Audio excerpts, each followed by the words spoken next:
ತುಂಬ ಫ್ಲ್ಯಾಟ್ಸ್ ಇರೋವಂಥ ದೊಡ್ಡ ಅಪಾರ್ಟ್ಮೆಂಟಲ್ಲಿ ಸ್ಟಾಲ್ ಹಾಕಿ ಲಾಸ್ ಮಾಡಿಕೊಂಡು ತಕ್ಷಣ ಎಲ್ಲನೂ ಪ್ಯಾಕ್ ಮಾಡಿಕೊಂಡು ಹೊರಟು ಬಂದಂಗಾಯಿತು. ಹಲೋ ನಮಸ್ಕಾರ, welcome to SR style studio. ನಾವು ರೀಸೆಂಟಾಗಿ ನಮ್ಮ ಪೇಜಲ್ಲಿ ನಾವು ಸ್ಯಾರಿ ಸ್ಟಾಲ್ ಹಾಕ್ತಾ ಇದ್ದೀವಿ ಅಂತ ತುಂಬ ಪೋಸ್ಟ್ಗಳನ್ನ ಹಾಕ್ತಾ ಇದ್ದೀವಿ. ಸೊ ನಾವು ಅದೇ ಥರ ವೀಕೆಂಡ್ಸಲ್ಲಿ ನಾವು ಟೈಮ್ ಆದಾಗ ಕೆಲವೊಂದು ಸ್ಟಾಲ್ನ ಕೂಡ ನಾವು ಹಾಕ್ತಾ ಇದ್ದೀವಿ. ಸೊ ಅದನ್ನ ಹಾಕೋ ಮುಂಚೆ ನಾವು ಇನ್ಸ್ಟಾಗ್ರಾಮಲ್ಲಿ ಪೋಸ್ಟ್ ಕೂಡ ಮಾಡ್ತೀವಿ.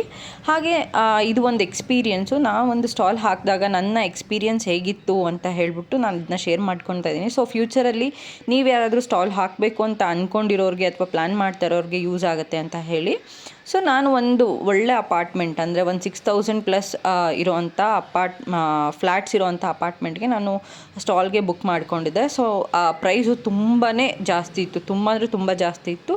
ಸೊ ನಾನು ಎನಿವೇ ಅದು ತುಂಬ ಫ್ಲ್ಯಾಟ್ಸ್ ಇದೆ ಅಲ್ವಾ, ಸೊ ಚೆನ್ನಾಗಿರುತ್ತೆ ಅಂತ ಹೇಳಿಬಿಟ್ಟು ನಾನು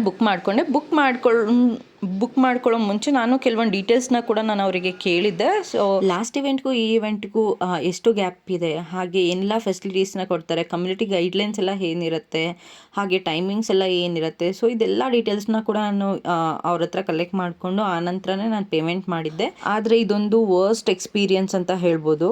ಅಂಥದ್ದೇನಾಯಿತು ಅಂತಂದರೆ ನಾನು ಅವ್ರ ಹತ್ರ ಅಮೌಂಟ್ ಕೂಡ ನೆಗೋಷಿಯೇಟ್ ಮಾಡೋಕ್ಕೆ ಅಂತ ಕೇಳಿದೆ. ಅವ್ರು ನೆಗೋಷಿಯೇಟ್ ಏನೂ ಮಾಡಲಿಲ್ಲ, ತುಂಬ ಫ್ಲ್ಯಾಟ್ಸ್ ಇದೆ ಅಂತ ಹೇಳಿದ್ರು.